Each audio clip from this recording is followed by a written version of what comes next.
I had my guitar out, so I figured I'd just keep it out. I don't know what's gonna happen, but we're gonna do it. Yay, we're here. I'm late. I apologize. Had to move things around today because I had a couple of lessons, switch times. Still here, and I got my guitar, and I'm just playing stuff and see what happens. So hello, just saw you. Nice to see you. Long time no see. So I was just doing some a musical theater song with my last student, but it's more of a pop musical theater song. And we were talking about the differences between genres.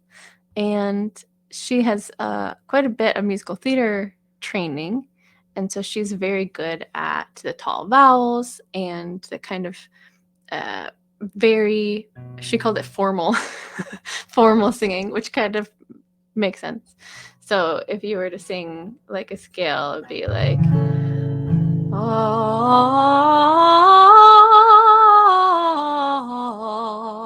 it'd be that kind of a sound. But we were doing a more rock pop musical theater song. And so I was trying to get her to sing more forward and more narrow and not necessarily with all that space, maybe like half that space. Because pop is doesn't need to have that oh, like the very exaggerated backspace sound. Oh, because it sounds like a different feel. So we were working on just getting it out, getting out of the body and forward. And I've been doing that with a couple people actually.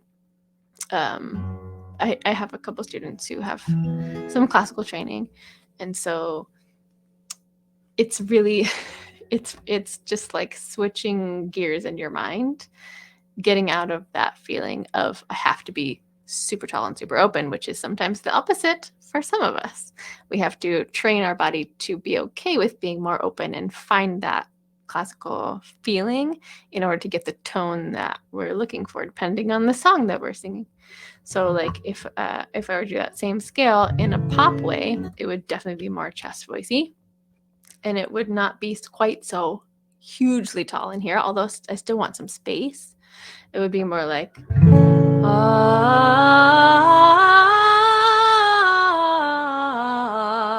and that was mostly chest voice instead of head voice, which is what I did last time.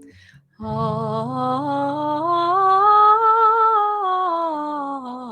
and there's a point where you have to switch, but it's just different levels of engagement in my mind. So, like, if you haven't done sessions with me, I like to think about the voice as this 3D box here, kind of around my head, around my whole body, kind of. Sometimes I like to think of head voice and chest voice as not necessarily just lower and upper, although those are kind of their limitations because your chest voice can only go so high and your head voice can only go so low. It's not exactly like the lower story of your house and the upper story of your house. I like to think of it as your house. It's kind of a mix of that with how far forward, how our placement is, like where we're putting the placement of the notes. So it's kind of this 3D feeling. It's up and down and forward and back, if that makes sense. So if I'm singing in my chest voice, I'm going to tap into my body's innate knowledge to speak, and whatever note I'm doing, I was doing this with a student also today, just to remind yourself what it feels like to make that noise. So like estrogen influenced voices, we tend to be like, this is like right at the top of our chest voice. So we could do, hey, to really tap into that chest voice. Hey, you. Hey, you. Maybe down here for testosterone influenced voices. So, hey, you. Hey, you. And that feeling is the placement I'm talking about, the forwardness. It's very chest voicey. I could speak quieter. Hey, you. Hey, you. And it would still feel very chest voicey. But at a certain point, if I pull it back even more, hey, you, that feels very head voicey. Just the different engagement back here feels very head voicey. And that's what I mean about the separation forward versus back. So you can remind your body that it is possible to be just in here by how we normally speak. And that's most of us. It doesn't work for everybody because some people have a tendency to speak in their head voice. Hey, oh my God, how are you doing? But that's most people I meet do not speak like that. So, hey you, we want to just be involved in this kind of speaky feeling. Hey you, or the great part about this is that estrogen influenced voices, that we can do it both. So if you want to do the same no in your head voice, you could just keep it up here instead. Hey you, and kind of how I get people into that is if you see a friend down the street, you go, oh my God, I haven't seen you in forever. And it's that feeling up here. Oh my God. And guys, you can do this too. Oh my God. Right? You can practice versus, oh my God. It's a very different placement. And how I envision it is I just imagine it, where is it coming out of? You know, where is it originating from and where is it going to? And of course, the sound is actually coming out of here. I know. That's the scientific answer. But where does it feel like it's coming from? Which is why we get the chest voice and head voice terms. It's not actually resonating in your head or your chest. That's just where it feels like it's coming from, because we are human bodies and we feel things that are not necessarily scientifically accurate. So the pop style of doing this note would be maybe more chest voicey, maybe more, hey, oh my God, ah. Whereas their more musical theater-y, classical type way of doing the same note would maybe start a little further back. Ah, ah. And then, of course, you can move that feeling a little bit more forward to get a kind of a mix sound without it pulling the chest voice up. And that takes lots of practice. So there's really infinite ways you can sing this note. That's the hard part, is that you have choice. The easy part is that you have choice, and the hard thing is that you have choice. So it goes both ways.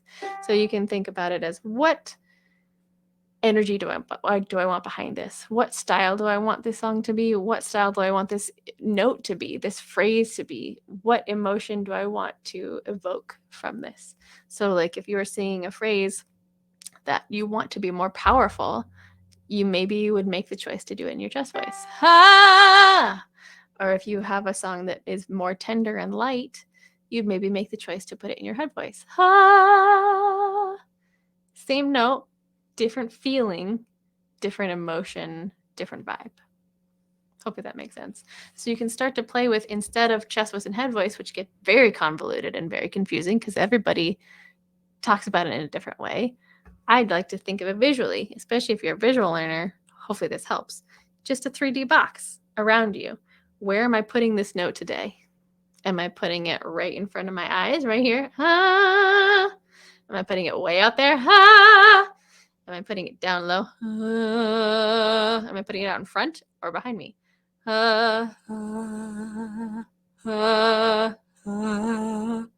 Same note, different feeling. So if you remember nothing else from this talk today, just play with different voices. Play with this 3D box. Play with where you're putting these sounds, and just make stupid sounds.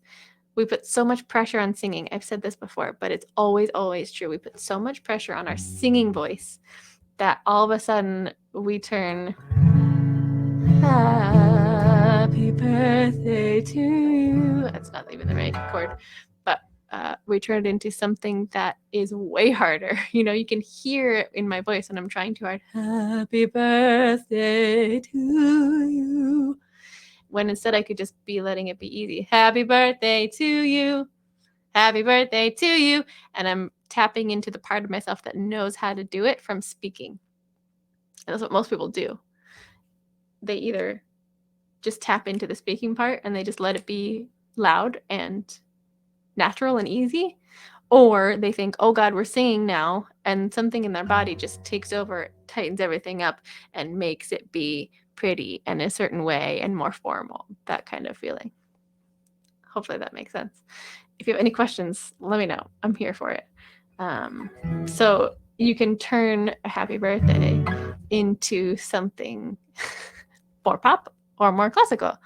And most people know how to do this because most people can imitate things pretty well. They can imitate other people. Like if I ask most people to imitate an opera singer, what do? Oh! They think they're doing it fake, but guess what? Most of the time they're singing it for real in the correct technique, which is weird. So just keep in mind that your power to imitate knows no bounds. As long as you can get out of the headspace of this is silly, this is dumb, this is not my real voice, because it's all your real voice. And this 3D box and playing with all the extreme corners and edges of your 3D box will only help you trust yourself and understand this fact more, that there are more than one of you inside your voice. You have so many voices inside of your voice. One of the hardest things I see is mostly testosterone influenced voices. They come to me and they hate their head voice because they've been trained to think that it's not very masculine, it's not their real voice, it sounds bad.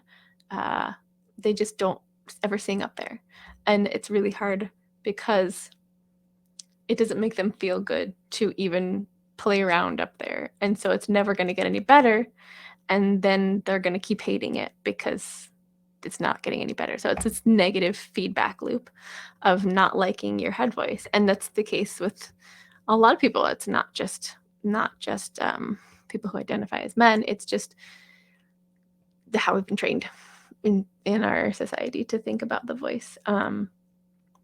Same thing with anybody who has never really used their head voice. If you talk down here most of the time, when you go up here for the first time, it's going to feel really weird. It's going to feel like not you. It's going to feel like a cartoon character, and probably that's the way to access it, is to be a cartoon character and just play around with the different tones and the different sounds of your voice and let yourself sound stupid for a little while. Find a safe place, your car, your room, someplace where you can allow yourself to sound stupid and laugh at yourself and have just a good time and not worry about sounding perfect and sounding professional or adult, and just allow yourself to play and experiment and give yourself some sandbox time. That's what I call it. So if that's singing happy birthday in many different voices, then that's what it takes. You can imitate how you've thought about how to use your voice, and that may be a way to get there. Hey, Belle, welcome. I'm talking about genre and the 3D box. So like, for example, if you sing happy birthday in a very very speaky way, just like bass line, happy birthday to you, happy birthday to you, happy birthday dear Sarah, happy birthday to you. And that's really very little work for me because I know how to speak it, right? Happy birthday to you, happy birthday to you, happy birthday dear Sarah. So it's the same coordination as that. And if I wanted to go into singing a little more musical theater-y, a little more classically, I would say like just imitate singing like an opera singer, right? So you can go, happy birthday to you, happy birthday to you, happy birthday dear Sarah, happy birthday to you. It's back for me. It feels up higher. It feels like it's coming out of here, which is why I call it the unicorn horn all the time. It feels like it's kind of up here in my 3D kind of visualization of everything. And then if I want to sing like rock, like, I don't know, let's say like 80s hair band like Journey or something, he sings really high and powerful. So I wouldn't go ah, I would go ah, same note, same register, different feeling. So I would go, happy birthday to you, happy birthday to you, happy birthday dear Sarah, happy birthday to you. narrowing it. I'm putting it forward and just giving it everything I got forward, laser beam in front of me. So all valid options, all part of your voice. Appropriate for different genres? Yes. But at the end of the day, you're the artist and you get to choose where you put these things. You have all these different paintbrushes and you get to choose where on your canvas of the song you're painting with these separate paintbrushes. So if I decide I want to sing a musical theater song in a more pop rock way, because that's where musical theater is going, we were working on one song, Glory from Rent, and that's a very rock song. The character's a singer in a rock band, and so he sings it very rocky, but it's a musical, so he's kind of towing the line. So it becomes this very interesting cross between how do I use my musical theater tone and how do I bring my my voice forward and keep the attitude in it. You know what I mean?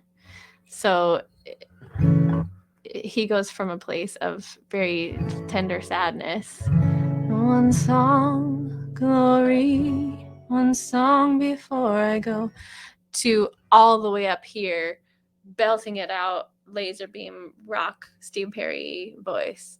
I forget what the last line is. One song, glory,